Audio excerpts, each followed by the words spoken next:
Escrito está na história dos homens e na imensidão da pátria varonil, abençoada por Deus e tão bela. Esta imagem mostra Nerópolis no ano de 1992, quando já havia iniciado a sua arrancada para esta nova fase de crescimento que hoje experimenta.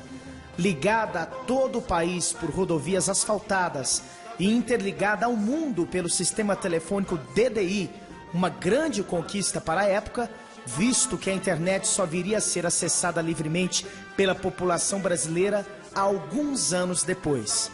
O município, então grande fornecedor de hortaliças para a capital, destacava-se também como o maior produtor de alho nobre de todo o país. E Nerópolis ostentava a fama de capital do doce, pela grande produção e o alto conceito de seus produtos. Nesta época, já se achava em franca atividade a empresa Cone Express, que, embora funcionando ainda de forma tímida, mais tarde, com seus produtos Quero, viria a conquistar o primeiro lugar na América do Sul na produção de alimentos envasados, contribuindo de forma decisiva para a fantástica evolução socioeconômica que o município vive hoje. A cidade, com seu traçado moderno, dividida em quadras com ruas largas e bem arborizadas, já contava com água tratada em todos os seus 13 bairros e apresentava as suas principais vias pavimentadas, sendo que a sua população, naquela época, somada à zona rural, já se aproximava da casa dos 18 mil habitantes. Mas, no passado, tudo isso era muito diferente. Vamos voltar um pouquinho a este passado. Nas suas cores, branca, verde e amarelo, teu povo conta tua história. Aqui nesta região, próxima à saída para a zona rural do Retiro, corriam transparentes e abundantes as águas do Ribeirão Capivara, tão caudaloso que mais se assemelhava a um rio, isto no ano de 1892, quando toda esta região, que a partir de então passou a pertencer ao recente criado município de Anápolis, desmembrando-se assim do gigantesco município de Meia Ponte, hoje Pirinópolis. As primeiras famílias que se tem notícia que por aqui aportaram foram as dos Taveiras, que trouxeram consigo várias outras famílias de agregados e acamparam às margens deste ribeirão, tendo por isso o local recebido o nome de Matinha dos Taveiras, isto no ano de 1894. No ano de 1898, o também pioneiro Fulgêncio Taveira, que era filho de Joaquim Taveira, constituindo-se no nosso primeiro líder, teve a iniciativa de mudar o nome do lugarejo para Campo Alegre. Fulgêncio Taveira foi também o fundador da primeira escola desta região, que era particular, embora gratuita, sendo também dela o primeiro professor, onde lecionou por mais de 10 anos. Data também de 1898, a celebração da primeira missa em nossa terra, acontecida em uma capela improvisada nas margens do Ribeirão Capivara, por um frade de Jaraguá, que fora conduzido até Campo Alegre no lombo de um cavalo, na companhia de Joaquim Taveira. Ainda neste acontecimento, aclamou-se São Benedito como padroeiro do lugarejo, passando desde então a realizar todos os anos os festejos alusivos ao santo padroeiro. No ano de 1904, fomos elevados à categoria de vila, e assim a denominação passou a ser o de Vila Campo Alegre, em alusão aos grandes campos já desmatados e em franca produção de grãos e gado bovino, sendo também neste ano que se construiu a primeira igreja católica da vila, numa edificação rústica em pau a pique. Outra importante conquista para a vila de Campo Alegre, no ano de 1904, foi a instalação do cartório de registro civil, possibilitando assim registrar aqui mesmo os nascimentos das pessoas, os casamentos e óbitos, que antes só podiam ser realizados na cidade de Anápolis. No ano de 1913, Campo Alegre perdeu a condição de vila, vindo a reconquistar tal categoria no ano de 1918, quando teve também mudada a sua denominação para Vila Cerrado, assim permanecendo até 1930. Originária de Portugal, a família de sobrenome Taveira pode ser encontrada nas mais diversas regiões de todo o mundo. Também aqui no Brasil, identificamos o sobrenome de norte a sul, com mais incidência no estado de São Paulo. Mas de forma quase inexplicável, não temos muitos registros ou mesmo maiores informações sobre a família Taveira de Nerópolis, nossos bravos pioneiros que deram início à colonização de toda esta região. Em nossas pesquisas, constatamos que praticamente nenhum membro da família reside por aqui, com a exceção de Amarildo Pereira Lima, o conhecido B.A., ex-secretário municipal no governo do prefeito Vilmar Teixeira. B.A., que é filho de Dorvanda Alves Taveira e neto de Maria José Taveira, conta que seu pai, Osvaldo Ferreira Lima, marido de Dorvanda, originário do Triângulo Mineiro, era negro, mas que numa bonita história de amor, o casal conseguiu romper os fortes preconceitos da época e se casaram com grande festa. Sabemos, pelos registros históricos,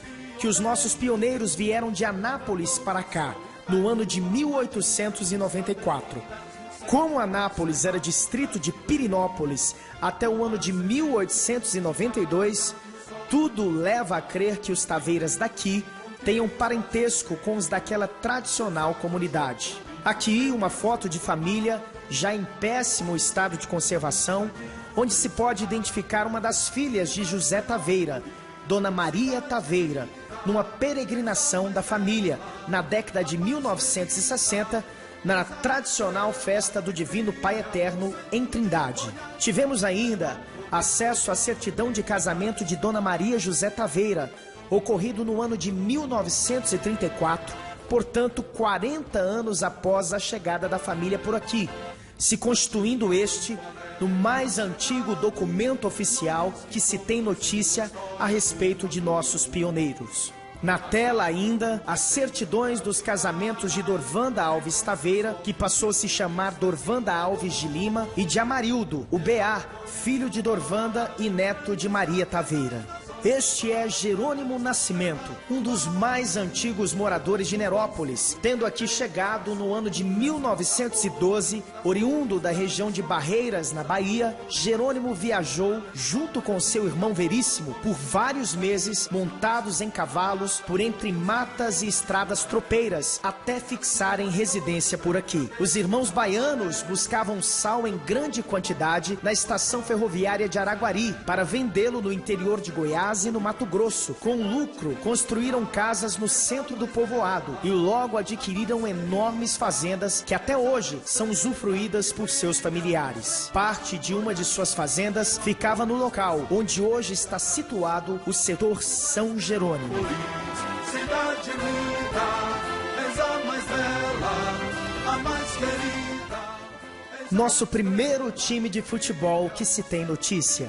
Anápolis se despontava como um dos municípios que mais crescia em todo o interior do Brasil e já em 1924 era servida de luz elétrica, sendo que no ano de 1926 passou a contar com telégrafo, novidade que a integrou aos grandes centros de todo o país. Foi nesta época que por aqui chegou com toda a sua família, vindos de Anápolis, o senhor Domingos Xavier Nunes, que com sua coragem, arrojo e muito tino para a política, rapidamente se transformou no maior líder da comunidade. Ocupou o cargo de subprefeito, foi vereador em Anápolis como representante do povoado e fundou e dirigiu aqui o Partido da União Democrática Nacional, UDN, agremiação comandada em todo o estado pela família Caiado. Homem culto e de princípios rígidos, era visto como uma espécie de conselheiro a quem todos procuravam antes de tomar alguma decisão decisão de maior importância. Muitos de seus descendentes destacaram-se na política local, entre eles o seu filho Gastor Xavier, que foi dirigente partidário por várias décadas, tendo se destacado também como competente secretário municipal. Benedito Xavier, o seu dito do Gastor, neto de Dominguinhos, exerceu por vários anos a função de dirigente político, atuando como presidente da Arena e posteriormente do PDS. Seu filho Luiz Xavier, bisneto de Dominguinhos, foi candidato a prefeito na sucessão de Edson de Oliveira. Sandoval Xavier, neto de Dominguinhos, destacou-se como grande líder político, tendo se elegido vereador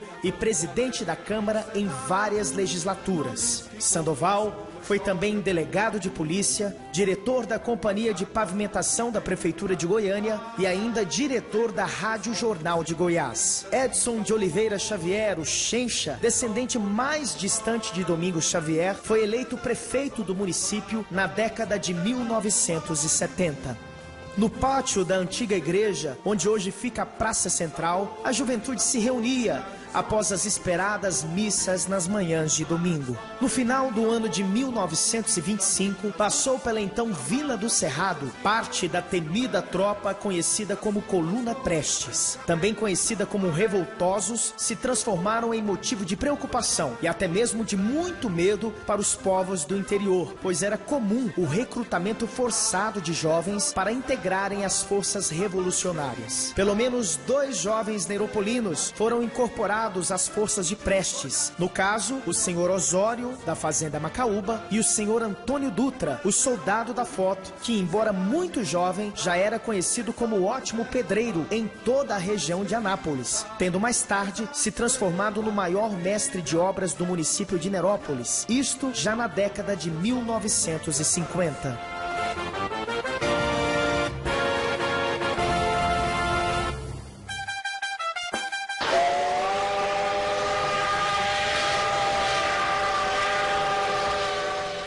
Com a implantação da estrada de ferro, isto no ano de 1935, ligando o município de Anápolis à cidade de Araguari, em Minas Gerais, e dali com toda a região sudeste e sul do Brasil, o café de Goiás, quase todo ele produzido nas fazendas de Nerópolis, passou a chegar ao Porto de Santos, onde era exportado para vários países de todo o mundo. Acompanhando o período de maior desenvolvimento do país, promovida pelas importantes mudanças políticas, sociais e estruturais implantadas pelo governo de Getúlio Vargas, o município de Anápolis, a quem estávamos vinculados, também experimentou os seus melhores e mais importantes dias até então. Foi neste período que se registraram os primeiros grandes acontecimentos de nossa história, destacando-se, entre outros, a edificação e inauguração do Grupo Escolar J. Valente e a própria escolha do atual nome do município, até então denominado de Cerrado, para se tornar conhecido pelo nome de Nerópolis. A nova denominação, escolhida pelas autoridades políticas daqueles tempos, visou homenagear a um senador goiano, muito atuante em sua época, de nome Nero Macedo. A homenagem ao senador foi um presente pela sua incessante luta travada junto ao governo federal, que na época tinha sua sede no Rio de Janeiro, para fazer com que a rede de estrada de ferro, ligando Anápolis ao resto do país, por intermédio do Triângulo Mineiro, fosse estendida até o Porto de Aruanã, às margens do rio Araguaia, passando por aqui. Apesar da luta e da homenagem antecipada, a estrada de ferro acabou não vindo para o município, tendo o governo federal desistido do projeto já aprovado. Tivemos informações que o senador não viu com bons olhos aquela atitude, no entanto, não quis ser indelicado ao ponto de rejeitar a homenagem. Antes de chegar ao Senado, Nero Macedo foi secretário da Fazenda e Obras Públicas de Goiás, secretário de Estado das Finanças e deputado federal, constando em sua história uma longa e invejável folha de serviços prestados ao estado de Goiás. Nero Macedo, que era formado em Filosofia e Direito na Faculdade do Rio de Janeiro, exerceu também as atividades de jornalista, comerciante e industrial ao longo de seus 86 anos de uma vida muito ativa. Constatamos que Nero Macedo foi um grande representante de Nerópolis junto ao poder público, agindo sempre com presteza e lealdade, o que tornam injustas e maldosas todas e quaisquer críticas envolvendo o seu nome.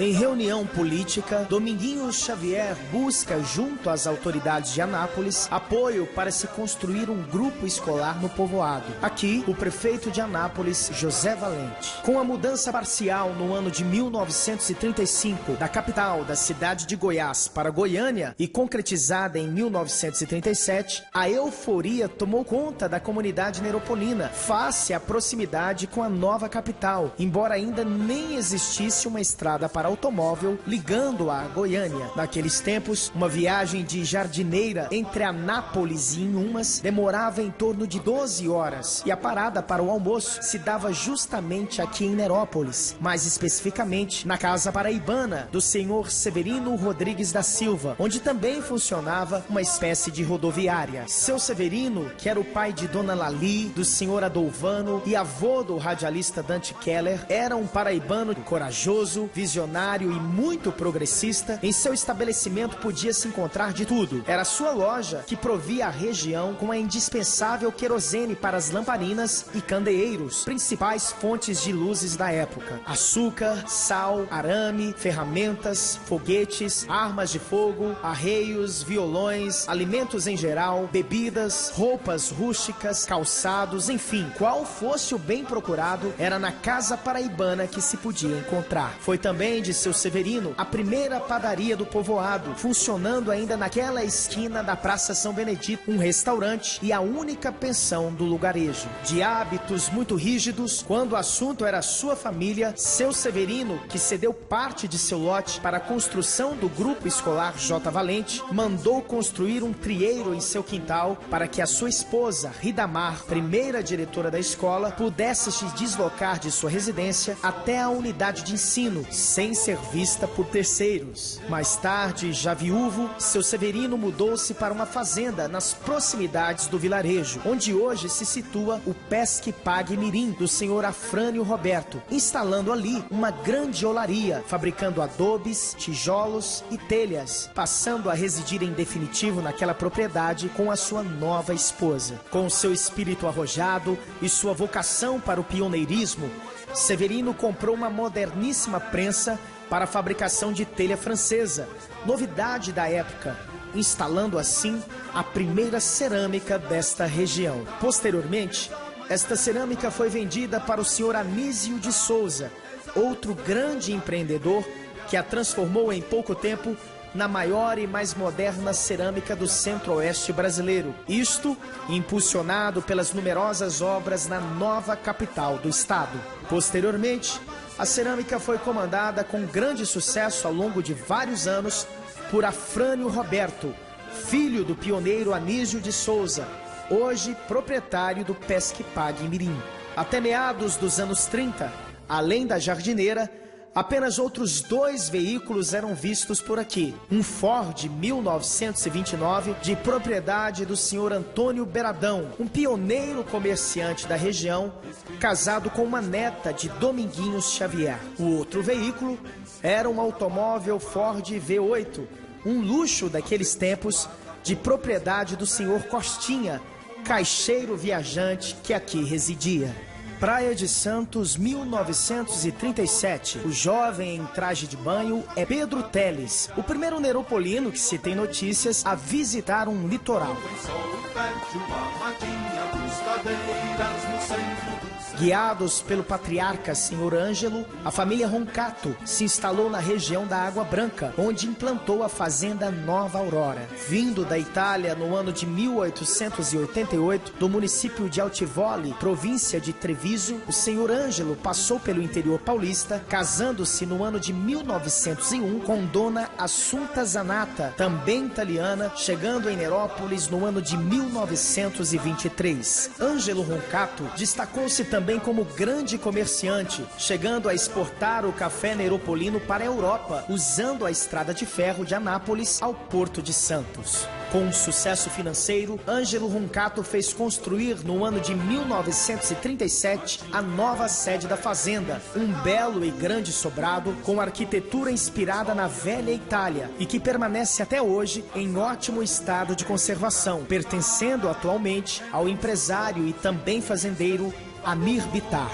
Os 10 filhos do senhor Ângelo sendo 3 homens e 7 mulheres, casaram-se aqui em Nerópolis, fazendo com que a família Roncato se tornasse ainda mais numerosa e ocupasse importantes espaços em nosso meio, seja como produtores rurais, professores, comerciantes, políticos, profissionais liberais e, enfim, nos mais diversos segmentos. Antônio Roncato dedicou-se à política, tendo sido eleito prefeito em uma oportunidade, sendo também vereador eleito por seguidos mandatos, ocupando ainda o cargo de presidente da Câmara de Vereadores em inúmeras oportunidades. Das filhas do senhor Ângelo, tivemos a dona Cândida Roncato, fazendeira, mãe do também fazendeiro José da Cândida e avô do empresário e ex-vereador Edson de Paula, o Edinho. Dona Palmira Roncato era a esposa do ex-vereador Benedito Teles, com quem teve 6 filhos, sendo 5 mulheres,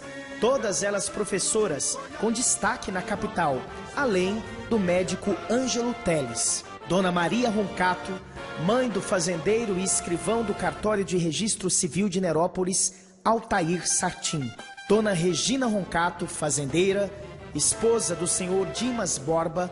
Dona Aurora Roncato, esposa do também italiano Gines Genaro, além de Dona Helena Roncato e Dona Catarina Roncato. Gines Genaro, genro de Ângelo Roncato, foi o primeiro operador do grupo gerador de energia da Prefeitura de Nerópolis. Dona Aurora, com um espírito empreendedor como o do pai, montou e administrou o primeiro curtume do município, que funcionava à beira do rego Águas Viradas do Capivara. Posteriormente, Gines se destacou como ótimo comerciante, constituindo-se num dos mais prósperos empresários de sua época, sem contudo se desfazer da fazenda herdada de Ângelo Roncato, que hoje pertence ao seu filho Ítalo. Na tela, uma anotação de Ângelo Roncato de acerto de contas com João Pazini, que expressa a confiança e o companheirismo que reinava entre ambos, além de demonstrar a sabedoria e a invejável caligrafia daquele pioneiro que nunca teve oportunidade de frequentar uma escola. João Pazini e seu irmão Conrado, filhos de Ernesto Pazini e Maria Baldini, chegaram ao Brasil no ano de 1888, em viagem de navio até o Porto de Santos. Capitaneadas por João Pazini e atraídas pelo grande amigo e compadre Ângelo Roncato, as famílias aqui chegaram no ano de 1925, indo diretos para a região do Córrego do Café, próximo à Água Branca, onde a família Roncato já espalhavam milhares de pés de cafés. Trabalhando de sol a sol, juntamente com os filhos, só descansando no domingo, a família Pazini não se descuidava das práticas religiosas, herança de sua origem italiana. Na fazenda Córrego do Café, os Pazinis plantaram nada menos de que 65 mil pés de café em 95 alqueires de terras, chegando a colher mais de 3 mil sacos do produto por ano. A esposa, Dona Alexandrina, era filha do senhor Júlio Guerra, também italiano. Júlio era o pai de João Guerra e Pedro Guerra, todos cafeicultores e prósperos comerciantes, constando da história que foi de Pedro o primeiro caminhão de Nerópolis. João Guerra foi eleito o primeiro prefeito de Nerópolis, na mais emocionante e acirrada eleição de todos os tempos. Junto com ele, fora eleito vereador outro descendente de italianos, o senhor Pedro Risa, que compôs a primeira Câmara de Nerópolis. Pedro, que era genro de João Pazini e Dona Alexandrina, era irmão de Luiz Risa, também genro, que por sua vez era o sogro do grande craque Tucci, da Associação Neropolina. Trabalhador incansável, logo conheceu a prosperidade adquirindo grandes áreas de terras. Edificou casas no povoado para a família, comprou carros, tratores e até mesmo uma mini usina hidrelétrica que instalou em sua chácara, na região conhecida como Botafogo, onde hoje funciona o Clube Aliança. Numa manhã de domingo, missa, bênçãos e batizados na fazenda de Pazini. Ainda num descanso semanal, a pose dos filhos dos Pazinis, entre eles Carmelita, Shirley, Rosa Dalva, Julieta, Isolina, Nanim, Adelina, Altair, Maria, Mário e Maura. Outras famílias menos numerosas, mas que também tiveram importantes participações nos destinos de nosso município, foram as de sobrenome Sartim, Constantino, Dalpozo, Tenagli e Serbino. A família Serbino chegou em Nerópolis no ano de 1953. Giovanni, Isabela, Piassi, Francesco e Giuseppe vieram acompanhados da mãe, já viúva. Giovanni adquiriu uma propriedade rural na região da Vila Rica, onde casou-se com Cecília dos Santos. Tiveram 3 filhos, todos residentes em Nerópolis, sendo eles as professoras Maria Rosa, Rosilena e o empresário rural Giovanni Antônio Serbino. Já no final dos anos 50, chegou em Nerópolis a última família descendente diretamente de italianos que se tem registro. Trata-se do casal Natale Perin e Dona Dirce Basso Perin. Natal, como ficou conhecido, era neto de Maximiliano Basso e Ana Maraschini, sendo a avó filha de Felipe Maraschini, conde italiano. Militando nas mais diversas áreas, a família Perin tornou-se muito conhecida e respeitada na capital, tendo inclusive sido homenageada com o batismo de um importante bairro em sua homenagem, no caso, o conhecidíssimo setor Perin, implantado em terras pertencentes à família. Aqui em Nerópolis, Natale, que é pai do professor Maximiliano Perin, atual secretário de Educação do município e ex-vereador por várias legislaturas, viu aqui nascer os seus demais filhos e muitos netos. Dedicou-se à criação de gado e implantação de lavouras na região próxima à Vila Rica.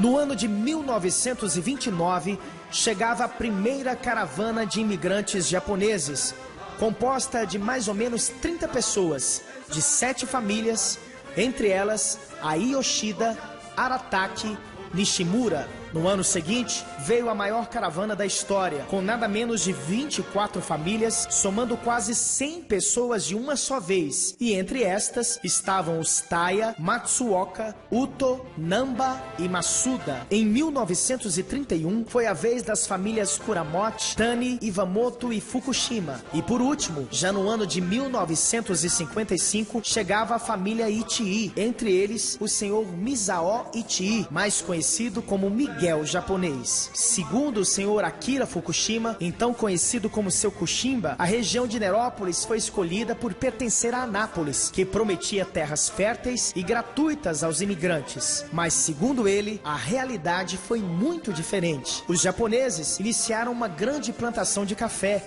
nas diversas regiões do município e logo enfrentaram o primeiro contratempo, ao serem surpreendidos por uma forte geada no inverno do ano de 1931. Muitos japoneses se mudaram daqui com toda a família, dirigindo-se para a cidade de Inhumas e outros para o interior paulista. No início, os neropolinos mantinham-se afastados dos imigrantes, intrigados com as suas maneiras de se vestirem, falar e até mesmo com os tipos de alimentos por eles consumidos. Rapidamente, os japoneses passaram a receber apelidos em português e assim surgiram os senhores João Japonês, Joaquim Kokichi, Kushimba, Joaquim Japonês, Velho Taya e seus filhos Antônio, Sabró, Pedro, Manuel e Dona Maria do Tani e vários outros japoneses popularmente conhecidos por seus novos nomes. Seu Kushimba explicou que as proibições do casamento das moças japonesas com brasileiros se davam pelo sonho de um dia voltar para a terra natal, e o casamento de uma filha por aqui poderia inviabilizar tal pretensão. Na tela, foto da festa dos 25 anos da colonização japonesa em Nerópolis. No mês de março de 1958, Nerópolis recebeu a visita do embaixador do Japão, senhor Yoshiro Ando, que, acompanhado de um intérprete, visitou várias famílias da colônia japonesa do município, sendo recepcionado pelo prefeito Chiquinho Batista e pelo conterrâneo Kenshiro Tani.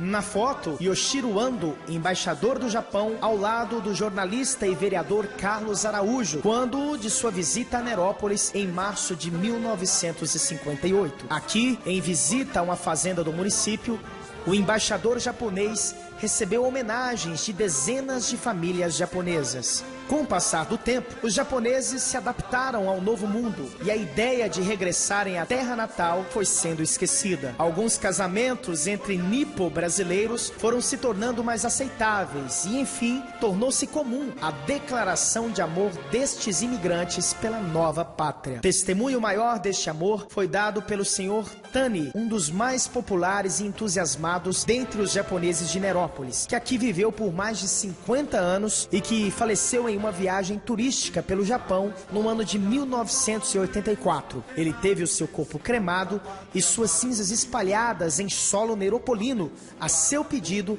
feito horas antes de falecer. Kenshiro Tani, pioneiro comerciante, aqui recebendo uma importante encomenda enviada pelo governo do Japão. Alguns japoneses se destacaram como grandes comerciantes, como foi o caso da família Yoshida, com nada menos de que 3 grandes armazéns, onde os irmãos Torao, Jorge e Augusto, com suas lojas abarrotadas dos mais diversificados produtos e gêneros alimentícios, não davam chances para o surgimento de novos concorrentes. Dona Maria Yoshida, esposa de Augusto, foi uma das comerciantes mais populares e mais amadas pelo povo neropolino. Numa foto de 1988, o senhor Akira Fukushima, ao lado da amiga Tatsuro Tani, que trazia ao colo a neta Márcia Tani. Seu Kushimba e Dona Maria Tani, em entrevista ao Jornal de Nerópolis, no ano de 1988.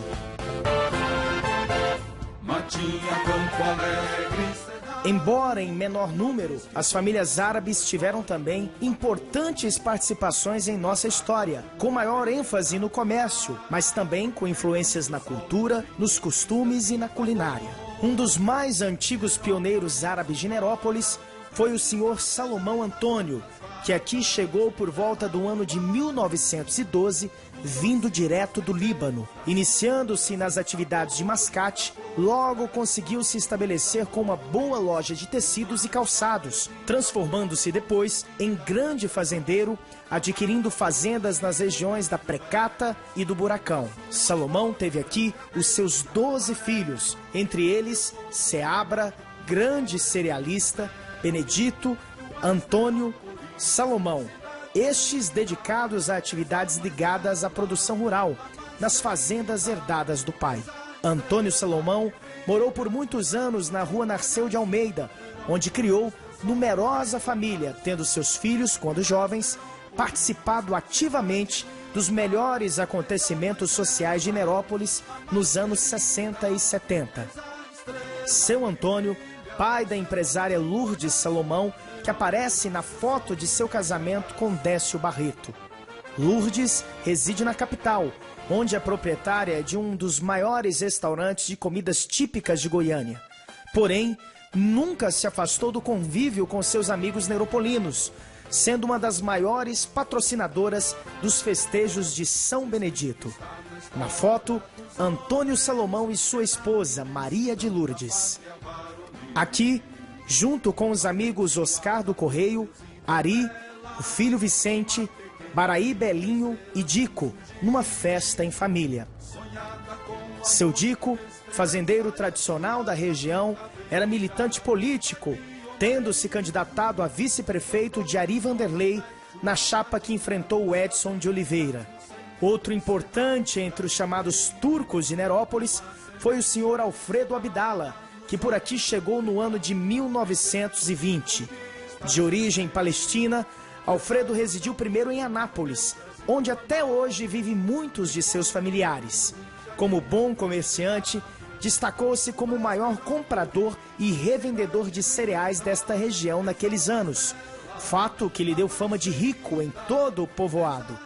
Alfredo Abdala era também grande fazendeiro, dedicando-se à criação de gado e, mais tarde, passou a arrendar partes de suas terras para meeiros interessados na plantação de café. A primeira fazenda, de nome Posse, com mais de 400 alqueires, fora comprada na região da Goialândia.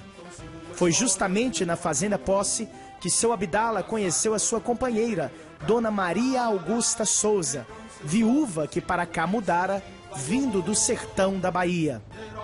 Dona Augusta comprou parte da fazenda de Alfredo Abdala. Desta aproximação, logo surgiu um romance entre Dona Maria Augusta e Alfredo Abdala. Seu Abdala comprou ainda terras nas regiões do Morro Pelado, Monjolo, Serra, Embira e na Água Branca, chegando a possuir mais de 1000 alqueires espalhados pelo município. Da união de Abdala e Augusta, vieram nada menos de que 12 filhos, todos nascidos em Nerópolis. Entre eles o Monofredo, grande árbitro de futebol, o popularíssimo Galé e a Joaquina, esposa do comerciante Camal. Joaquina Abdala, muito presente na vida da família Hamide e na comunidade neropolina.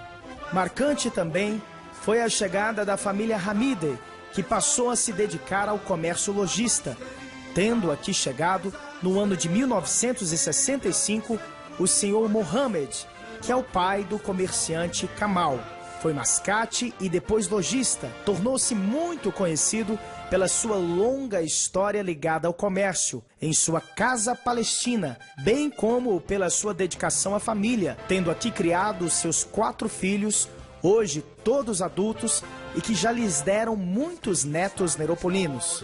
Camal foi também fazendeiro no município, tendo se destacado como grande produtor de alho, com participação ativa na AGOPA, Associação Goiana dos Produtores de Alho, quando comandou uma equipe na realização da Feira Estadual do Alho, considerada uma das melhores edições daquele evento. No final da década de 1960, desembarcou em Nerópolis a última família de origem árabe. Desta feita, chegava a família Hamida, trabalhando por longos anos no ramo de bar. Hamida e sua esposa Helena adquiriram bom patrimônio e conseguiram formar os seus filhos Núbia, que é odontóloga, Nura, uma farmacêutica, e Cairo, este renomado médico na capital. Na foto, Hamida conduz a filha ao altar de suas núpcias. És a estrela que brilha no centro de Goiás, Nerópolis, teu sol.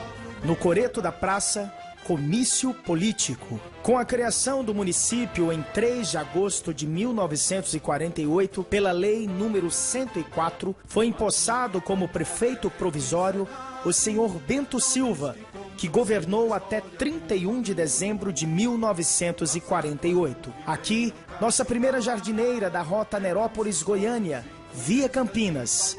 O ônibus era do senhor Levindo, genro do pioneiro Raimundo Moura, empresário ceramista de grande conceito em nosso meio. Sobre a mais acirrada campanha política da cidade, quem conta em resumo é Pedro Teles, um dos articuladores da campanha vitoriosa de João Guerra, em entrevista gravada pelo Jornal de Nerópolis no ano de 1988. De Anápolis, eu sou Joaquim, eu fui presidente e diretor municipal de Anápolis. Veio fundar o diretor municipal de Nerópolis. Aí eu continuei a fazer uma união, um candidato único. O doutor Marinho veio em minha casa e nós começamos a trocar ideias. Ele me disse como que eu queria. Eu respondi a ele. Queria que ele fosse o candidato e nós apoiaríamos o PSD. Mas que 3 vereadores do lado dele e 4 do nosso lado. E como prefeito ficaria 4 de lá e 4 de cá. Ele disse que não aceitaria, só aceitaria que nós trabalhássemos para eleger 2 vereadores apenas. Eu disse para ele que a eleger 2 vereadores, nós trabalharíamos para eleger o prefeito dele.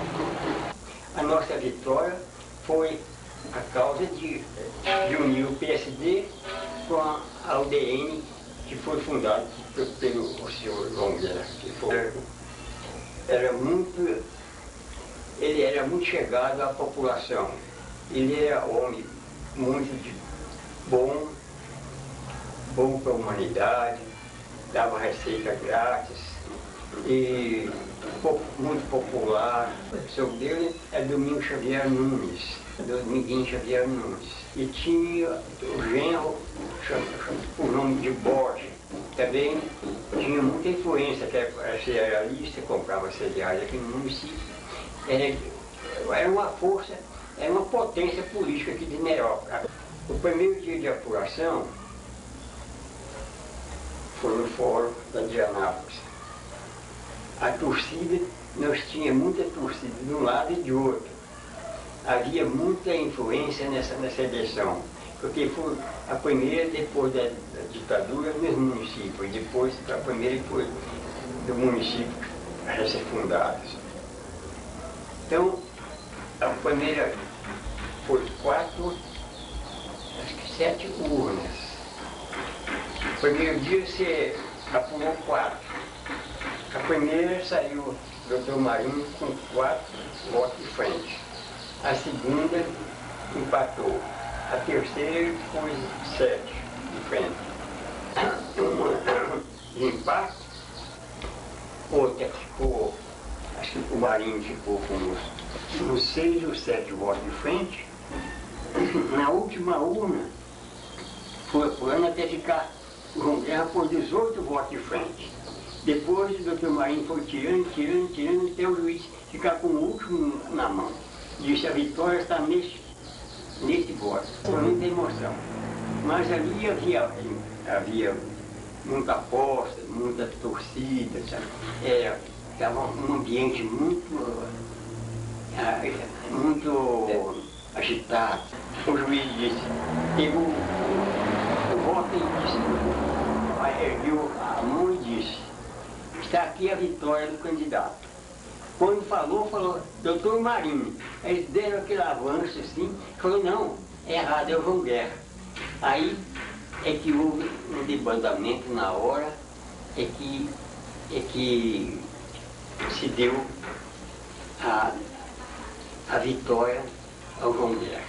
E disse: João Guerra será o prefeito de Nerópolis, eleito por um voto apenas. João Guerra toma posse no dia 1º de janeiro de 1949. Com o seu tradicional terno branco, o prefeito João Guerra em visita a obras na zona rural.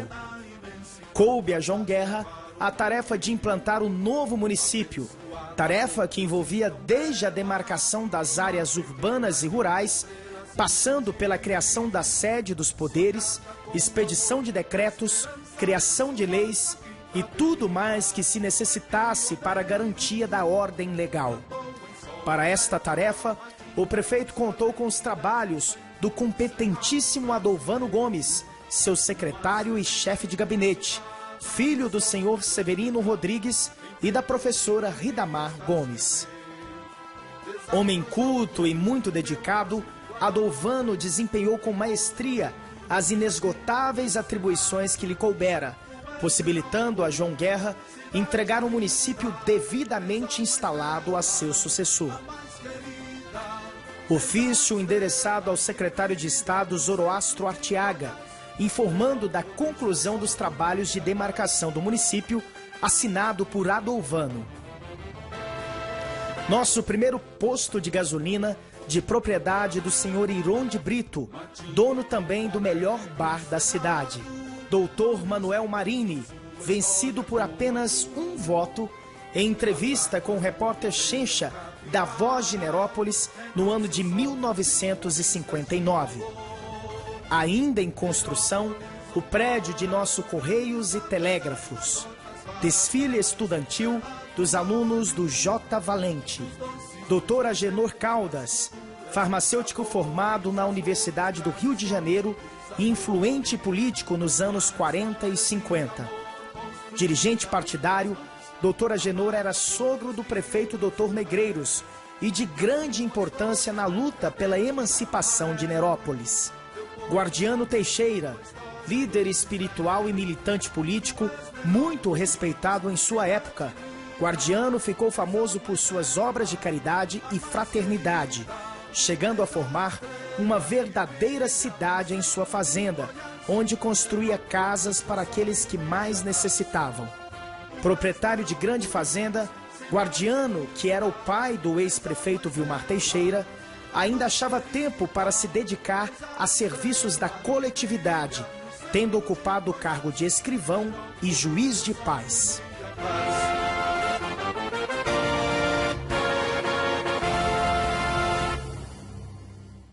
Foi sem dúvidas no passado o período de maior progresso de Nerópolis, gerado pela grande produção e comercialização do café. Lojas nacionalmente conhecidas como Casas Pernambucanas e Riachuelo se instalaram na cidade e o primeiro banco, no caso, o do estado de Goiás, abriu aqui a sua agência.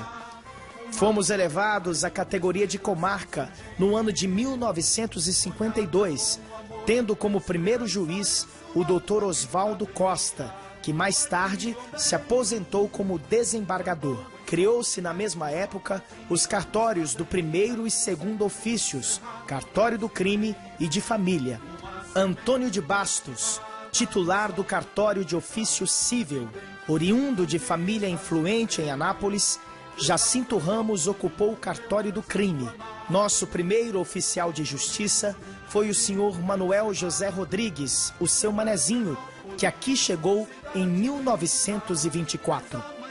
Foi também deste período a instalação da loja maçônica Roteiro da Amizade, que passou a prestar relevantes serviços de ordem social para a comunidade. Feliciano Borges, genro de Dominguinho Xavier, este foi sem dúvidas o mais apaixonado por Nerópolis de todos os tempos. Comerciante abastado, Borges, como era conhecido, investiu toda a sua fortuna na cidade, construindo prédios como o Salão da Máquina, o Sobradinho da Praça, onde morou o Tane japonês, e ainda foi o maior patrocinador na construção da matriz de São Benedito. Conta-se que Feliciano não se cansava de incentivar os amigos para construírem melhores prédios na cidade, sonhando transformá-la num grande centro. Beverly Futebol Clube, em uma pose na praça, frente às obras da construção da nova igreja.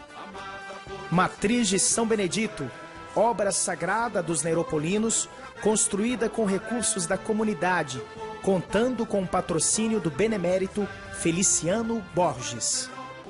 Este é Pedro Januário, um neropolino que entrou para a história pelo seu gesto de desprendimento. Fazendeiro abastado e bom comerciante, o senhor Pedro, junto com a sua esposa Dona Flávia, mulher generosa e muito religiosa, construíram com recursos próprios o prédio do Hospital Sagrado Coração de Jesus, que fora doado a uma entidade filantrópica da Igreja Católica de Nerópolis. Mais tarde, questionados por alguns amigos ou parentes se não se arrependiam de ter consumido enorme fortuna naquela construção, o casal respondia sempre que tudo fizeram pensando na comunidade neropolina, principalmente nos menos afortunados, como ensinaram o Mestre Jesus Cristo.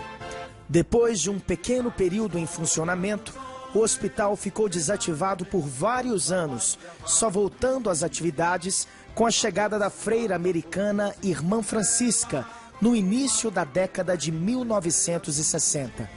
Mais tarde, o hospital passou a contar com o apoio e os trabalhos profissionais do competente médico Dr. Edivaldo Borges, que, junto com a Irmã Francisca, passaram a prestar assistência médica para toda a comunidade, apoiados pela atenciosa enfermeira Suzana Aparecida. Com a chegada dos médicos Dr. Luiz Alberto, Dr. Natan e Dr. Gaspar, o prédio, que se mostrava acanhado face ao acelerado crescimento da população, começou a ser ampliado com a compra de novas áreas e investimentos em novos aparelhos, até atingir a fantástica estrutura atual, que o tornou num dos maiores hospitais do interior de todo o estado.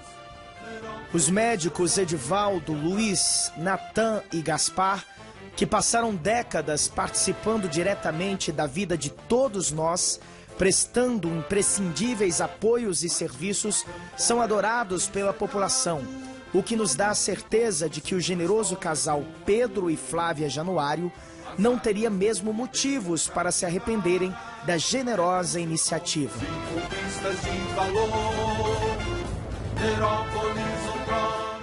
Entre as décadas de 1930 até o início dos anos 60, centenas e centenas de famílias de imigrantes nordestinos passaram a chegar em Nerópolis, na busca de melhores dias. Destacamos aqui o casal paraibano Eronides Amorim e Dona Matilde. Eronides foi comerciante, delegado de polícia e funcionário público no antigo Dergo, tendo ainda se aventurado na política, chegando a se candidatar como vice-prefeito com Dimas Pires, na chapa que enfrentou Zé Moço. Dona Matilde dedicou longos anos na direção de sua casa de carnes, onde conquistou a confiança e a amizade de toda a coletividade. Severino Rios, vindo do Rio Grande do Norte, seu Rio, como era conhecido, dedicou-se ao comércio voltado para os ramos de hortaliças e frutas, conseguindo ótimo progresso financeiro. Muito popular e trabalhador, Rio logo angariou muitos amigos na região, exemplo que vem sendo seguido pela sua numerosa família. Dona Damásia, vinda do Piauí, trazendo na bagagem apenas a coragem para o trabalho, além de uma filha bebê para sozinha criar, Damásia enfrentou por aqui diversos trabalhos pesados, até ser reconhecida como uma das melhores quituteiras e cozinheiras do município. Saturnino Araújo, comerciante e militante político, satubaiano como era conhecido, foi vereador por 2 legislaturas. Pela sua liderança nata e popularidade, foi lançado candidato a prefeito, enfrentando Manuel Mota.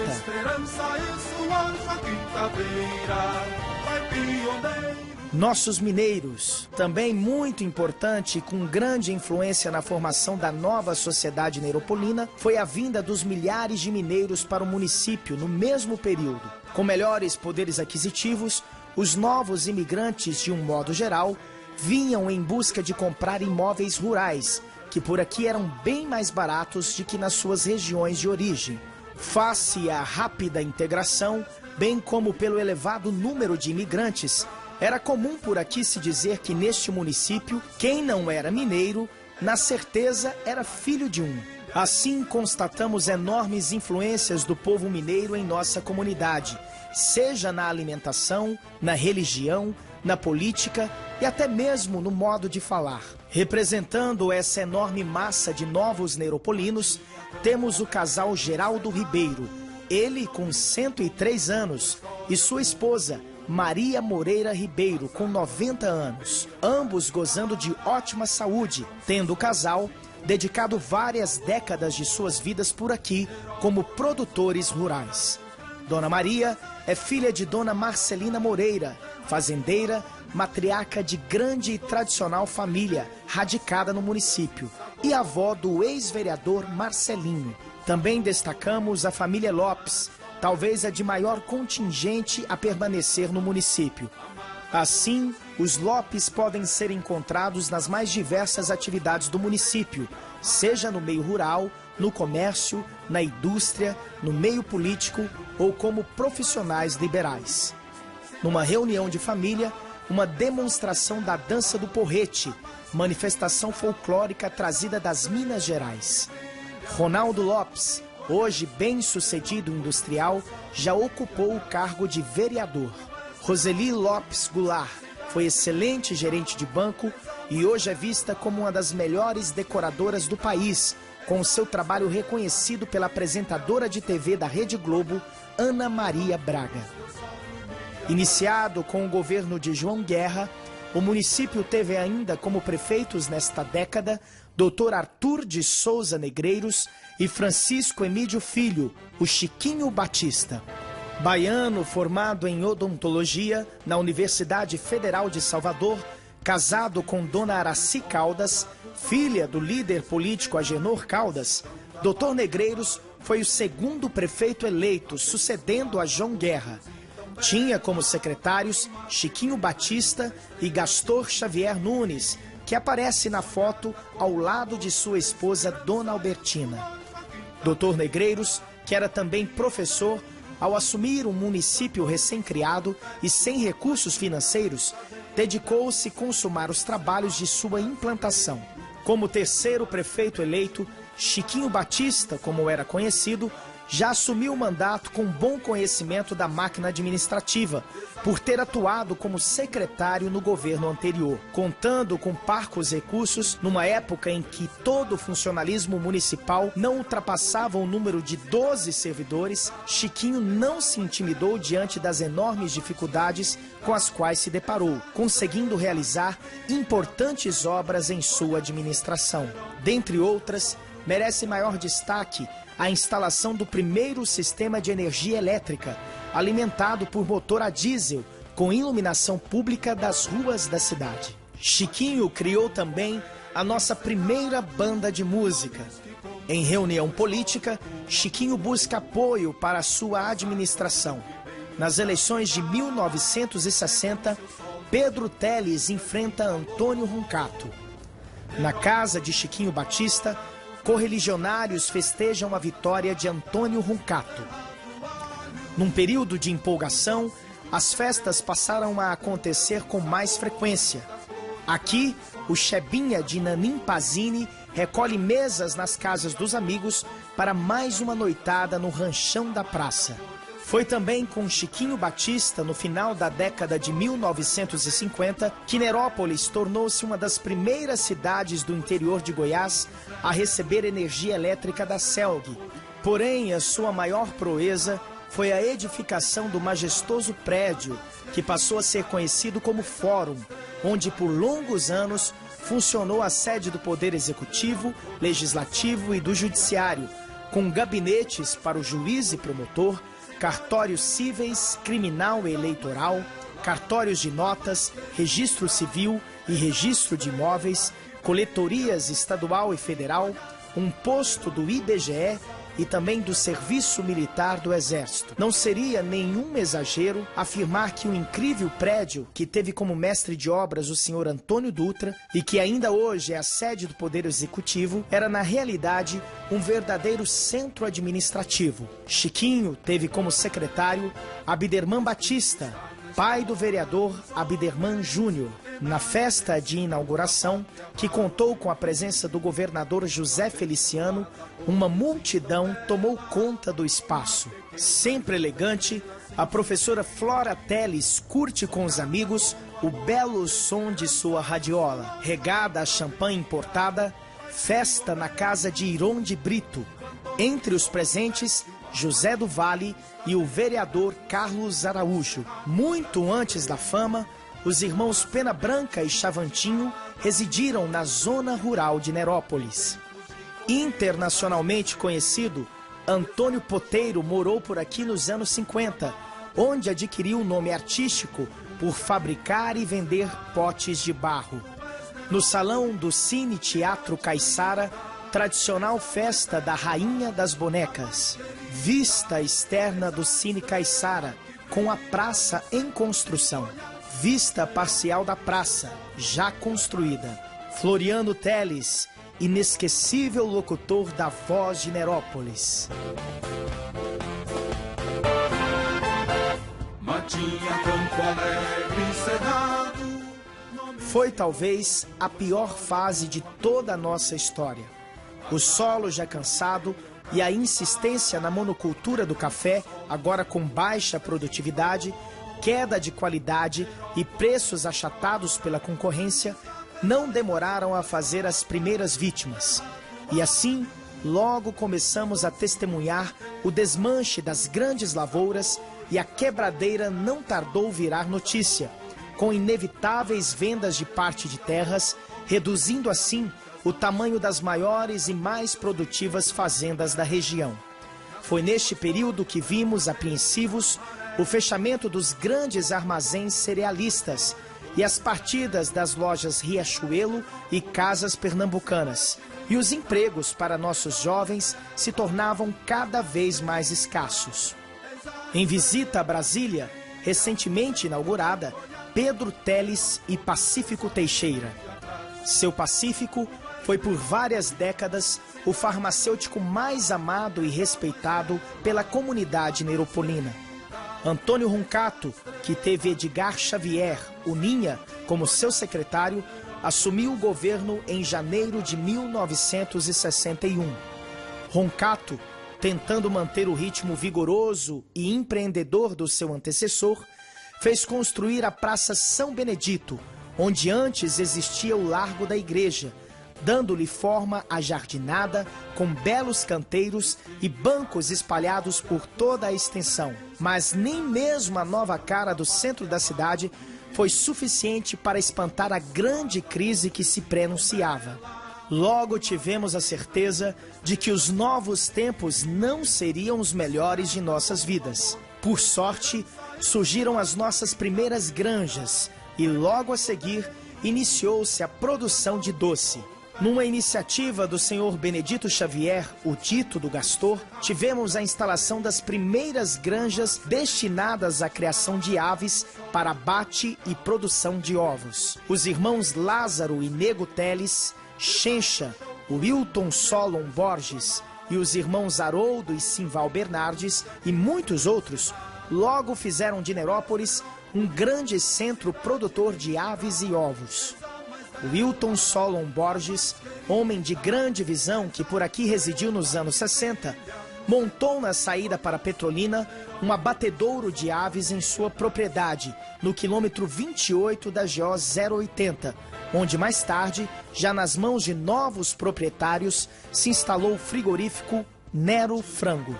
Na foto, Simval e Haroldo Bernardes, grandes empresários da avicultura nos anos 60 e 70. Lázaro Teles, pioneiro avicultor. No ano de 1966, o jovem Humberto Marques Brandão chegava de Catalão para iniciar junto com o cunhado Rui Aires os primeiros trabalhos de fabricação de doces, embora de forma quase artesanal. Rompida a sociedade, que durou pouco tempo, Humberto deu continuidade ao projeto e logo adquiriu máquinas e ferramentas profissionais, visando a fabricação em maior escala. Logo a seguir, outras pequenas fábricas foram surgindo, como a do Canhotinho e do Neguito, e em pouco tempo, Nerópolis já seria conhecida como a capital do doce. Instituto Machado de Assis, nossa primeira escola particular de ensino médio. Associação Mariana de Esportes, dirigida por Leonildo Dalsaço, o time da Igreja Católica que mais tarde cederia grandes craques para a Neropolina. Antônio Ribeiro, grande mestre do trombone e exemplar servidor público. Associação Neropolina, grande campeã estadual de futebol amador do ano de 1966. Orgulho dos neropolinos, que contou com ídolos como Betinho, Tuti, Grilo, Rosiron, Deco, Tonicão, Jairo, Wagner, Everton, João Preto e Zinho Bicudo. Este, o melhor jogador de Nerópolis de todos os tempos. Um grupo musical criado por Totonho Bastos, com o intuito de apenas se divertir, acabou se tornando na mais famosa banda dos anos 60 e 70, com o nome de Os Panteras. Dirigida pelo exigente Zé do Vale, a banda, que contava com Gersino, Tixé, Adão Azevedo, Otacílio e Rui Simas, arrastava multidões para os bailes da capital e das maiores cidades do interior de Goiás. Cabeleireiro Menininho, o nosso primeiro profissional da beleza. Já próximo ao final do mandato de Roncato, um fato inédito na política nacional aconteceu por aqui. Tratou-se de um impeachment aprovado pela Câmara de Vereadores de Nerópolis, depondo o prefeito e assumindo em seu lugar o presidente do Legislativo, no caso, o senhor Altamiro Amaral, irmão do deputado Raimundo Amaral, o Nonô. Por sorte do prefeito, o juiz da comarca decidiu pela nulidade do procedimento e assim Roncato pôde terminar no poder o seu mandato. Manuel Rodrigues Viana, comerciante e ex-vereador, assumiu o poder no ano de 1966, após derrotar Satu Baiano, também vereador. Com um orçamento insuficiente e vivendo o município uma grande crise, Manuel Mota optou por manter um estilo sempre presente e cordial, atendendo às solicitações pessoais que lhe chegavam, sem se descuidar da manutenção das estradas rurais, onde viviam a maior parte do eleitorado da época. De qualquer forma, com uma boa parceria com o deputado Nonô, foi foi em seu governo que tivemos a primeira ligação de energia rural no município, na fazenda do Ângelo Quirino, com grande festa que contou com a presença do governador Otávio Lage. Também tivemos o asfaltamento da GO 080 e a construção do Colégio Dr. Negreiros. Aqui, acompanhado do secretário e vereador Joaquim Fotógrafo, Manuel Mota inaugura a Escola Municipal. Em missa solene, Manuel Mota e Padre Jacó, um dos mais amados padres de todos os tempos. Alunos e mestres do Colégio José Feliciano, de ensino médio, dirigido pelo respeitadíssimo professor Djalma. Entre os mestres, a professora competente e muito querida, Dona Geralda.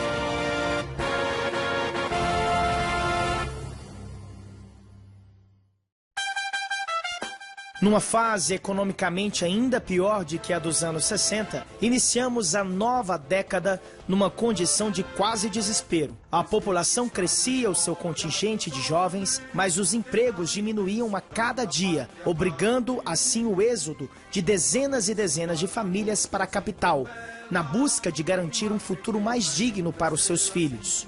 Foi neste clima que em janeiro de 1970 assumiu o poder o prefeito Zé Moço, isto depois de enfrentar a mais dura batalha eleitoral das últimas décadas. No auge da ditadura militar, onde o simples fato de se criticar o sistema de governo poderia significar cadeia ou mesmo a morte, o arrojado empresário José Junqueira Ramos e toda a cúpula do MDB local bateram de frente com um poderoso grupo da antiga Arena, partido protegido pelos militares. Pela Arena, era candidato o senhor Dimas Pires, pessoa culta, acostumado a frequentar as melhores rodas sociais da capital, com o apoio do deputado Nonô e do governador do estado, e com grande suporte financeiro, Dimas se mostrava imbatível. Zé Moço nunca havia participado de qualquer movimento político. Como empresário bem-sucedido, passava os dias a cuidar de sua cerâmica ou de suas fazendas, se limitando a aparecer pela cidade apenas em seus passeios noturnos, seu discreto lazer que nunca dispensava. Meio a contragosto, atendendo aos pedidos desesperados da cúpula do MDB, Zé Moço, que gostava de um desafio, encarou a luta, mesmo sendo apontado como improvável face ao seu estilo antipolítico e muito franco.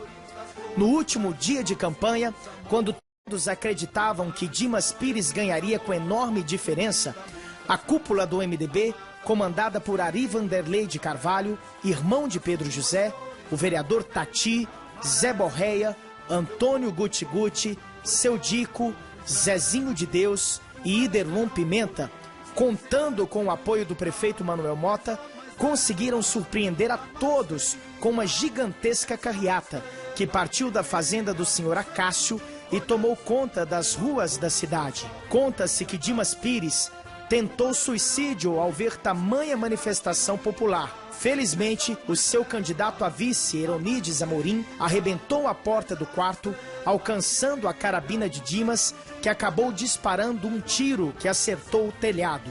Apuradas as urnas, Zé Moço venceu por uma pequena margem de votos. Apesar da euforia da espetacular vitória, ninguém pôde comemorar a façanha, pois o delegado da época, Rui Aires, era militante da Arena e determinou o toque de recolher na cidade, saindo às ruas com seus meganhas armados de fuzis e baionetas. Luiz Junqueira Ramos, o filho mais velho de Zé Moço e seu braço direito nos negócios, foi de fundamental importância em sua campanha vitoriosa. Muito simpático e popularíssimo, Luiz, que teve morte prematura, para a tristeza de toda a comunidade, gozava de alto prestígio em todas as classes sociais do município. João Milton, que também nos deixou muito jovem, era o filho mais novo de Zé Moço e deu continuidade aos projetos progressistas do pai. Decepcionado com as burocracias e morosidades dos serviços públicos e ainda indignado com alguns correligionários que só o procurava para tratar de seus próprios interesses, Zé Moço renunciou ao mandato, com pouco mais de um ano na administração. Em seu lugar, assumiu o vice Milton Santana, até então desconhecido no meio político, mas que com seu estilo mineirinho viria a fazer invejável carreira no futuro. Embora com parcos recursos, Milton conseguiu juntar verbas para adquirir as primeiras máquinas de grande porte, novinhas do município. Em visita a Pires do Rio, estudantes neuropolinos, entre eles Conceição, Marinete, Neide Xavier, Jair Pinto, o Bugre, Canhotão, Ivani França, Pinda e Divina Pereira. Infelizmente, bem no início da década, Nerópolis foi abalada por uma terrível tragédia. Neste mesmo posto de gasolina, que pertencia aos sócios Salu e João Pereira, apareceu na madrugada uma perigosa quadrilha de assaltantes, fortemente armada, que ao serem surpreendidos roubando um veículo de João, atiraram contra este sem piedade, ceifando a vida de um jovem trabalhador muito inteligente e querido por toda a coletividade. Ao falecer, João deixou viúva a jovem esposa Dona Glória, que com seu pequeno salário de professora conseguiu criar e educar os seus 4 filhos. Hoje, todos eles muito bem-sucedidos, que são João Pereira Filho, o Dindo, Fábio Pereira, o Fabinho, Tota e a única filha, a Jete. No ano de 1973, o tradicional banho na fonte luminosa da praça foi para comemorar a vitória de Edson de Oliveira, o Chencha, que derrotara os MDBistas Zezinho de Deus com o vice Antônio Guti Guti e Ari de Carvalho com o vice Seu Dico. Neste período, como só existiam 2 partidos, era possível lançar 2 candidatos por agremiação. Nerópolis ainda continuava sem recursos financeiros, mas Chencha, com muita criatividade e contando com importantes amizades no alto escalão do governo estadual, logo viria a surpreender e fazer uma das melhores administrações de todos os tempos. Foi no governo de Chencha que se construiu o nosso ginásio de esportes, a sede da Telegoiás, e se transformou o campo de futebol com gramado, alambrado, vestiário e muros em estádio Jaime Guerra. Foi dele também a pavimentação das primeiras ruas da cidade com bloquetes. Chencha adquiriu ainda veículos novos e máquinas para o município, usando como carro de representação uma C14 cabine dupla, um luxo para a época. No palanque de inaugurações, Chencha recebeu o governador Leonino Caiado e o prefeito de Goiânia, Manuel dos Reis. Em mais uma inauguração, Chencha, Euler Xavier, o jovem vereador Vilmar Teixeira, até hoje o mais votado proporcionalmente, Manuel dos Reis e o deputado Nonô Amaral. Iderlon Pimenta e sua esposa Dona Rafaela, no casamento de Quincas e Zilda. Mesmo com poucas perspectivas no presente, nossa juventude foi em frente, acreditando em dias melhores. Aqui, os sonhadores Edson, Dudu, Valtênio e Bach. Na marcha de 7 de setembro, Jane Amaral, uma verdadeira musa dos anos 70. Ao fundo, o festejado professor Aloísio. Ainda num belo 7 de setembro, alunos do Colégio Doutor Negreiros. Na fazenda de Antônio Salomão, despedida de solteiro de Décio Barreto. Incentivados pelo grande industrial da época, o senhor Jamil Silvério, proprietário de uma das maiores e mais populares indústrias de torrefação, a Café Cremon, mais de 10 grandes proprietários de terras e do município transformaram Nerópolis mais uma vez num grande produtor de café. Entre eles, tivemos Jacques Silvério, filho de Jamil, senhor Légio, Didi Barnabé, Dito do Gastor, José Carlos Xavier, Antônio Maringá, Dona Inair Bento, José Cunha, Nanim Pazini, Adaildo Berico, senhor Naur, os irmãos Amélio e Euclides Honorato e vários outros. Durante pelo menos os 5 primeiros anos, as novas lavouras produziram café de ótima qualidade, com alta produtividade, trazendo de volta a euforia dos tempos das grandes lavouras do passado.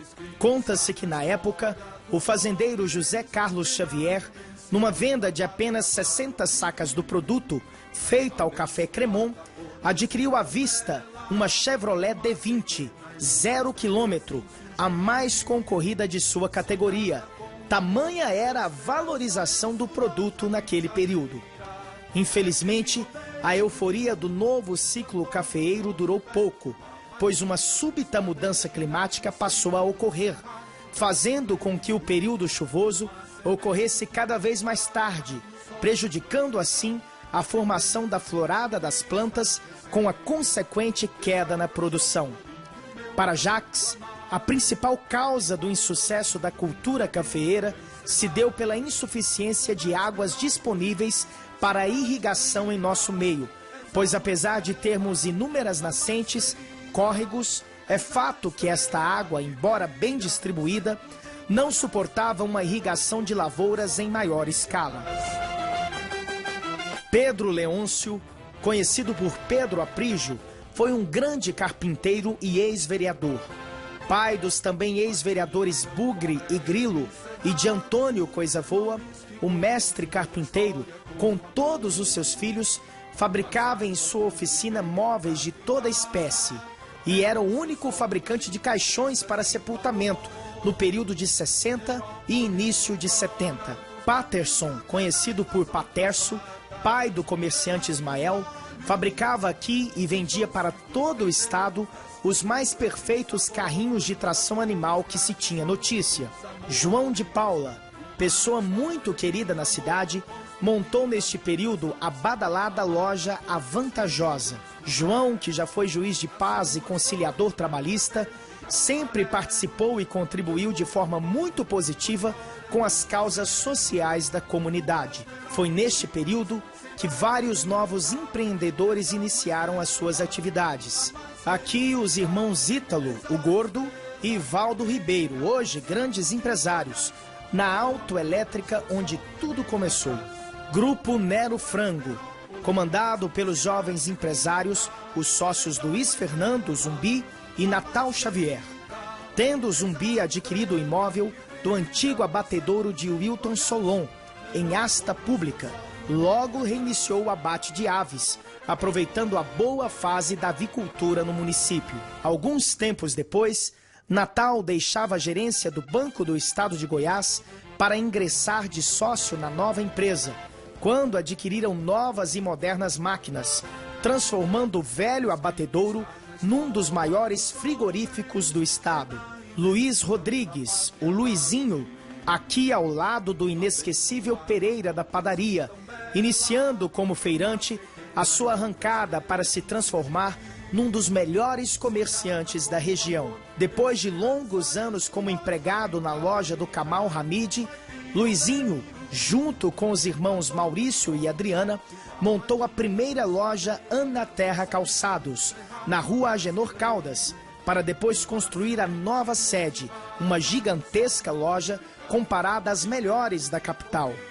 Atualmente, com lojas espalhadas por outros municípios, a Ana Terra já se acha prestes a montar a sua primeira filial fora do estado. Vindo do Rio Grande do Norte, Lauro montou aqui a sua Astep, loja automotiva. Sempre trabalhando diuturnamente, junto com a sua esposa Bisa, Lauro adquiriu ótimo padrão socioeconômico. Outro jovem empresário de sucesso neste período foi Hilton Cardoso, que, dono de uma empreiteira de asfaltamento, montou aqui a cerâmica Porto Belo, que administrava em parceria com a sua esposa Márcia. Na foto, Hilton e Márcia, com os amigos Vanderlei Lopes e Ivana Xavier. Afrânio Roberto, filho do pioneiro Anísio de Souza, presença importante em nosso meio nos anos 60 e 70, dirigiu com sucesso a cerâmica São José. Professora Ridamar de Oliveira, esposa de Xencha, sobrinha da primeira diretora do J. Valente, Ridamar Gomes foi uma atuante primeira-dama. Raimundo Santana Amaral, o deputado Nonô. Com 2 mandatos nos anos 60 e 70, Nonô foi de fundamental importância nos destinos de nossa terra. Inteligente, astuto e, acima de tudo, companheiro leal e muito apaixonado por Nerópolis, o nosso deputado realizou verdadeiras proezas em favor do município, chegando ao extremo de interceptar caminhões do Estado carregados de materiais de construção que se dirigiam para Goianésia, terra do então governador Otávio Lage, para descarregá-los quase que forçadamente nas obras do Colégio Dr. Negreiros. Foi dele também o projeto de pavimentação da GO 080 de Goiânia até Nerópolis e das primeiras ligações de energia rural no município. Inúmeros foram os casos de neropolinos nomeados para cargos de altos postos no estado, indicados pelo deputado Nonô. Na foto, Nonô e o senador Osíris Teixeira. Aqui, Nonô e o amigo Tunicão, craque da ANE. Apesar da ótima administração de Chencha, a sua desenvoltura como político não foi bem aceita pelos eleitores. Seu estilo brincalhão, que antes todos aplaudiam, soou como zombaria para muitos, e assim a sua popularidade caiu de forma vertiginosa. Desta forma, o candidato apoiado por Chencha, no caso o jovem Luiz Xavier, bisneto de Dominguinhos, foi presa fácil para o astuto Milton Santana, que ganhou a eleição com extrema facilidade. Aprígio Gomes, primeiro serventuário da Escola J. Valente, famoso pela retidão e por suas ações humanitárias praticadas ao longo de toda a sua vida. Aqui, ao lado de sua companheira de batalha, Dona Maria Luzia. Este é Manuel Campos, o homem que mudou por completo a história e o destino de Nerópolis a partir da década de 1970. Tendo aqui chegado nos meados dos anos 70 para comandar o escritório da Emater, o talentoso técnico agrícola logo transformaria Nerópolis no maior produtor de alho nobre de todo o país.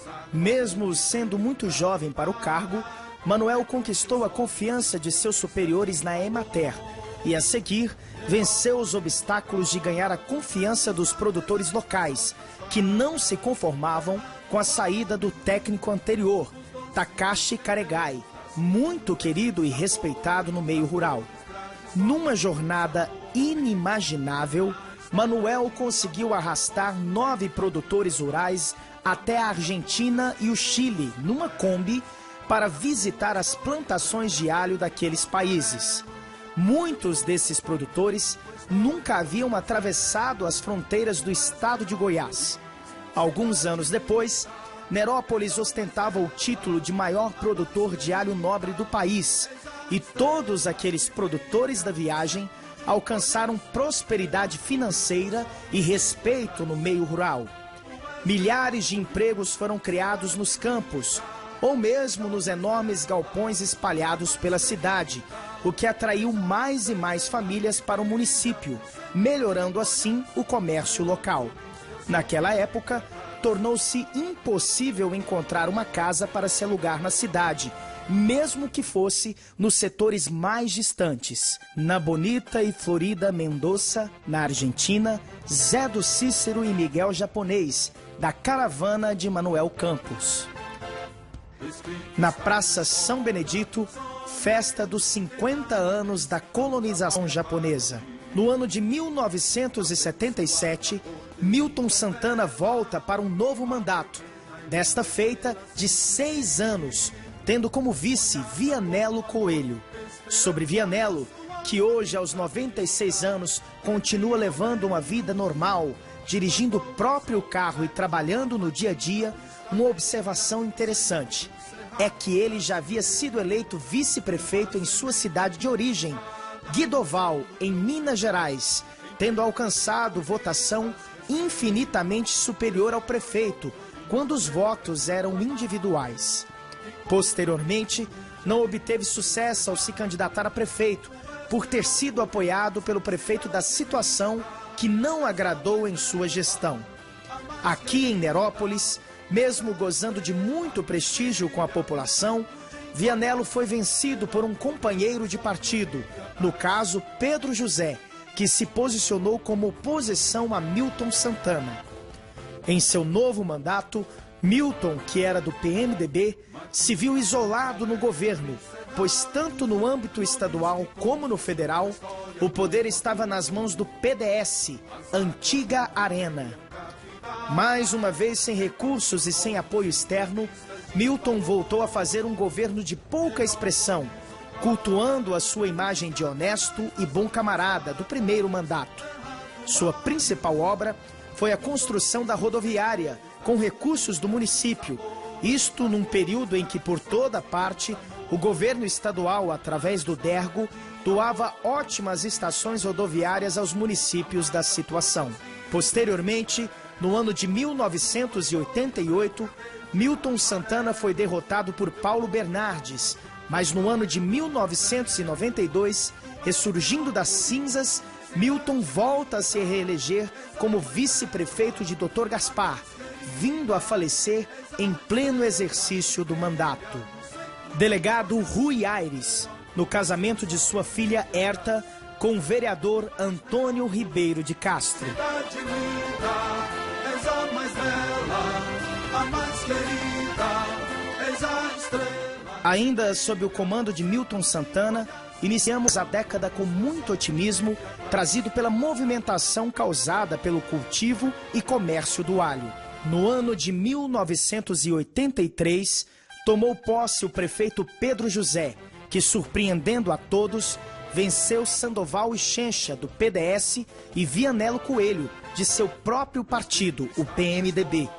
Nesta década, a história de Nerópolis começa a ser registrada pelo Jornal de Nerópolis, comandado pelo casal Edson Lima e Yara. Uma pequena e linda estrela sem surgir, sonhada com amor, esperança e suor. Joaquim Taveira, pai pioneiro, plantou em solo fértil uma matinha dos cadeiras no centro do cerrado brasileiro. Uma semente... Na Feira Estadual do Alho, Altair Pazini, filho do pioneiro italiano João Pazini, recebe do presidente da Agopa, Afraninho, o troféu de produtor do ano. Neste período, os irmãos Neif e Evandro instalam o mais moderno depósito de materiais de construção da cidade, com o nome de JK. Nanim, outro filho de João Pazini, é recebido no Palácio do Planalto pelo presidente José Sarney. Pedro José, com seu jeito simples e muito humilde, começa a mostrar serviços, valendo-se de suas amizades com os governadores Iris Rezende e Henrique Santilo, bem como com toda a cúpula do PMDB. Assim, a parte baixa do setor central foi toda asfaltada, coisa considerada inatingível para uma pequena cidade naqueles tempos. Com Iris, veio também a Vila Mutirão, obra considerada das mais importantes naquele momento. Através do amigo Mauro Miranda, veio a bela ponte de concreto da saída para o Retiro. O sistema telefônico DDI foi mais uma conquista de Pedro, que recebeu também de Santilo a promessa de duplicação da Avenida JK. Com recursos próprios do município, escolas foram construídas, novos asfaltamentos e o setor São Pedro foi erguido, em conjunto com os futuros moradores. Com Pedro, o governador Iris Rezende, o vereador símbolo do antigo MDB, Maximiliano Utati, na Feira Estadual do Alho. Wilca Lacerda, a rainha da festa, em carro alegórico. Na entrega da reforma da Escola João Inácio, Pedro José, acompanhado dos vereadores Washington e Grilo. No mutirão do setor São Pedro, o secretário Lauro Gomes pega no pesado. Foi neste período a abertura de nosso primeiro posto do Banco do Brasil. No final de seu mandato, Pedro, por intermédio de seu secretário voluntário Edson Lima, deu início às promoções das tradicionais festas juninas da cidade. Encenando um casamento caipira, Edson Lima, Nenzão, Silvio Tunay e a noiva Jair. Na apresentação da folia, incentivo e respeito às manifestações culturais. A linda estrela sem surgir, sonhada com amor, esperança e suor, Joaquim Taveira, pai pioneiro. Quadrilha da Dona Jerusa, tradição e beleza. Numa reunião entre Fábio Coelho, presidente do PMDB, Pedro José, Viquinho e Dr. Paulim, traçava-se o futuro do município. Aqui, ao lado de sua esposa Gildete, o advogado Vitor Gladstone Coelho, vereador e um dos mais competentes secretários de Pedro José. Doutor Edivaldo se elege deputado estadual. E Nerópolis, depois de longos anos, volta a ter um legítimo representante. A mais querida, és a estrela que brilha no centro de Goiás. Nerópolis, teu sol me apraz. Fui nascido e criado aqui no meio da fábrica de doce, então eu sei o que eles necessitam e o que eu posso fazer por eles. Agora, a atividade do alho, apesar de Nerópolis já ser uma cidade tradicional, mas iniciou de uns 10 anos para cá. Eu pretendo fazer reuniões com as maiores lideranças e ouvi-los. Dr. Paulim vence Milton Santana com larga vantagem e assume o governo em 1989, tendo Viquinho como seu vice. Viquinho, grande desportista, montou aqui o primeiro Peg-Pag da cidade, que antes só conhecia as antigas vendas chamadas de armazéns. Com seu estilo arrojado e inovador, Paulo Bernardes, que era médico, inaugura um posto de saúde no primeiro dia de seu governo, num prédio alugado do vereador Santo, ao lado do seu Peg-Pag. Mais tarde, uma farmácia municipal, instalada na Praça Central, passou a distribuir remédios gratuitamente aos menos favorecidos. Um ônibus para transporte estudantil era promessa de campanha. No entanto, Dr. Paulim não sabia que para comprá-lo deveria aprovar o projeto junto à Câmara de Vereadores e formar um processo de dispensa de licitação. Como a Câmara estava de recesso e as aulas iniciariam em fevereiro, Paulinho buscou o apoio do amigo Ivan Cardoso, que já fazia sucesso com a sua empresa agrária, e este comprou o ônibus em seu nome, emprestando-o à prefeitura. Como prometido, no primeiro dia de aula, os estudantes, conduzidos pelo experiente motorista Nicanor, embarcaram para as faculdades da capital.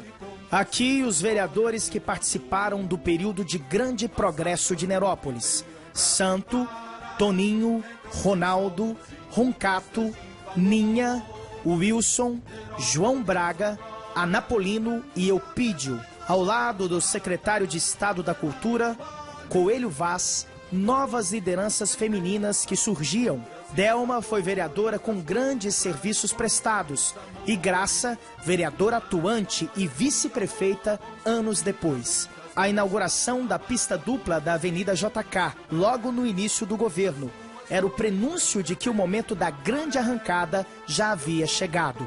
Um gabinete dentário ambulante foi adquirido e, pela primeira vez, um dentista se deslocou até a zona rural. Em cada região de atendimento, uma festa era preparada.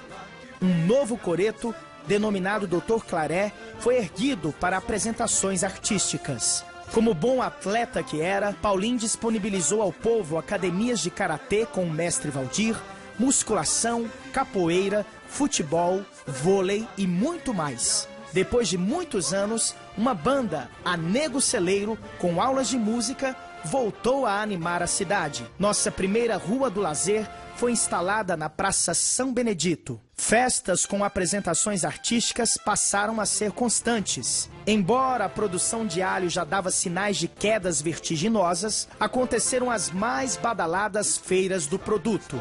Glória dos homens que na imensidão da pátria varonil, abençoada por Deus e tão bela, uma pequena e linda estrela sem surgir. Aqui, Ivonete Mesquita, destaque de mais uma feira. A Orquestra de Violeiro de Goiás encantava os amantes da música sertaneja de raiz. Na casa do pioneiro Tito Ribeiro, Tonico e Tinoco, antes do inesquecível show na praça. Artistas populares locais eram incentivados e prestigiados. Aqui, Dr. Claré, grande locutor, declamador e um dos melhores oradores da cidade, ao lado de Taidão da Viola, Renato, Piazza e Hildo.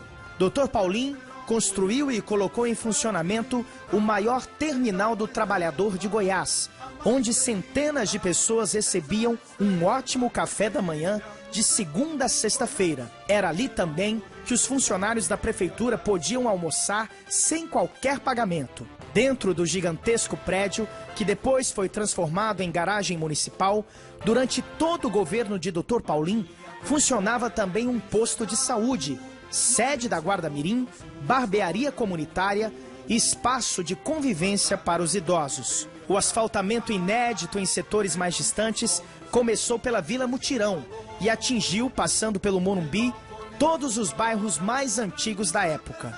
Com poucos recursos, a solução para continuar as obras foi encontrada com mutirões entre prefeituras vizinhas. A Vila Rica, embora até então abandonada pela Prefeitura de Goiânia, nunca era esquecida pelo prefeito Paulin, que chegou a receber advertências do Ministério Público. Aqui, na obra que dotou o povoado de água tratada, buscada pela vereadora Delma, junto ao deputado Solon Amaral, a Prefeitura de Nerópolis esteve presente. Deputado Solon Amaral, grande parceiro de Dr. Paulin. Nerópolis vivia um verdadeiro caos com relação à falta de moradias. O aluguel de uma casa simples por aqui chegou ao absurdo de custar mais caro do que um apartamento em região nobre de Goiânia. Naqueles tempos, não haviam programas habitacionais do governo federal para as pequenas cidades. Pensando nisso, o prefeito adquiriu enorme área, distribuiu lotes, doou materiais de construção, dotou o local de água e energia e fiscalizou pessoalmente o andamento das construções. Assim nasceu o setor São Paulo. Posteriormente, como os lotes haviam sido insuficientes e a população crescia de modo acelerado, uma nova área, com as mesmas estratégias, fez surgir o setor São Jerônimo. Na tela, futuros moradores, eufóricos e cheios de esperança, visitam pela primeira vez os seus terrenos no setor São Paulo. No setor São Jerônimo, flagrantes do sorteio de lotes aos selecionados. Preocupado com uma boa educação, Dr. Paulin criou o Instituto João Paulo II, menina de seus olhos, como gostava de dizer, colocando ali as melhores professoras disponíveis, pagando-lhes salários diferenciados. Fez ainda um convênio com a Escola Criança Feliz, a melhor entidade particular de ensino da época, dirigida pela competente professora Mariinha Fukushima, assumindo todas as despesas da escola, que passou a não mais cobrar mensalidades. Ainda em auxílio à educação, foi criada a Guarda Mirim Iron Inácio de Brito, que exigia de cada recruta premiado com meio salário mínimo, prova de frequência nas aulas e notas mínimas 7 nas provas mensais. A creche já existente foi incrementada e uma nova creche passou a ser construída. Que contam sua história com amor. As águas do Ribeirão Capivara regam seus solos e conquistas de valor. Nerópolis outrora dos grandes cafezais, das hortas fartas, terra do alho, dos doces, dos temperos, das culturas e sabores, das flores, tradições e dos amores. Uma história de amor construída a muitas mãos, amada por teus filhos cruéis. Nas suas cores branca, verde e amarelo, teu povo conta tua história como zero. Tu és Nerópolis. Este é Dr. Carmelo Pauletti, outro personagem de grande importância na história contemporânea de Nerópolis.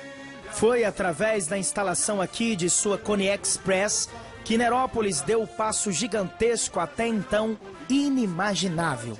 Sua vinda para Nerópolis, por um golpe de sorte, começou a ser pensada depois de ouvir primeiramente 4 pessoas em especial, que foram Breno Mário, filho do ex-delegado Rui Aires, o engenheiro agrônomo da Arisco, o neropolino Felipe Fernando, amigo de Dr. Carmelo, o técnico agrícola José Maria, também da Arisco, e Lélio, dono da empresa que já fazia a terraplanagem na cidade de Inhumas, onde a Coniex pretendia se instalar. Alertado por Lélio, que é sobrinho de Breno, de que não via muito entusiasmo em Dr. Carmelo para se instalar em Inhumas, Breno contactou com o Dr. Paulim e daí uma luta ferrenha foi iniciada, até que o arrojado industrial, que era então diretor de produção da Arisco, decidiu por Nerópolis.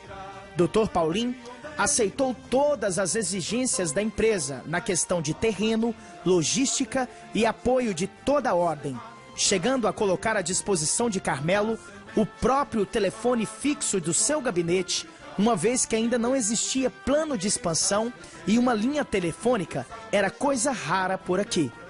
No final, com a luta do prefeito, a ajuda de Felipe, Breno, Zé Maria e de Lélio e a disposição de Carmelo, a importante fábrica foi instalada e se transformou numa espécie de veia que irriga a economia local. Flagrantes do funcionamento da primeira linha de produção da Quero. Foi de Dr. Paulim a instalação dos primeiros pontos de ônibus pela cidade. Numa luta que durou longos anos, a linha de ônibus Nerópolis-Goiânia passou a ser semi-urbana e integrada à da capital, fazendo baixar de forma considerável os preços das passagens. Assim foram, em resumo, os 100 anos de história da nossa adorada Nerópolis. Sabemos que inúmeras famílias ou pessoas que tiveram fundamental importância nessa história não foram alcançadas ou citadas neste nosso trabalho, seja por ignorância de nossa parte ou mesmo pela falta de espaço neste instrumento que se mostrou pequeno demais frente à grandeza da história de nosso município. Todos os seus governantes, seus cidadãos, dos mais simples aos mais privilegiados, contribuíram de alguma forma com o seu progresso ou com a sua história. Aqui falamos de forma resumida dos 100 anos, mas muita coisa importante já aconteceu nestes últimos 19 anos. E na certa, muitos de nós estaremos atentos e registrando cada fato, cada imagem e cada acontecimento, com o intuito único de não deixar cair no esquecimento os trabalhos, as lutas e a contribuição de cada um. Pois, como já em 1850 profetizava o grande filósofo e pensador francês Joseph Ernest Renan, os verdadeiros progressistas são os que partem de um profundo respeito ao passado.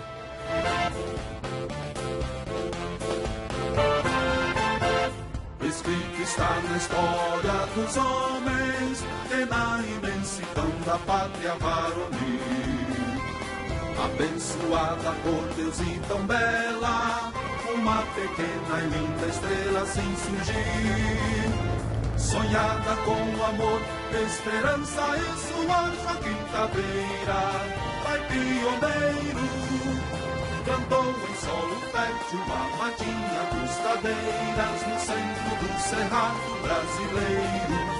Uma semente cultivada no solo tropical, em tempos de conquistas recém, desabrochou florindo meu Brasil amado, e colorindo o jardim.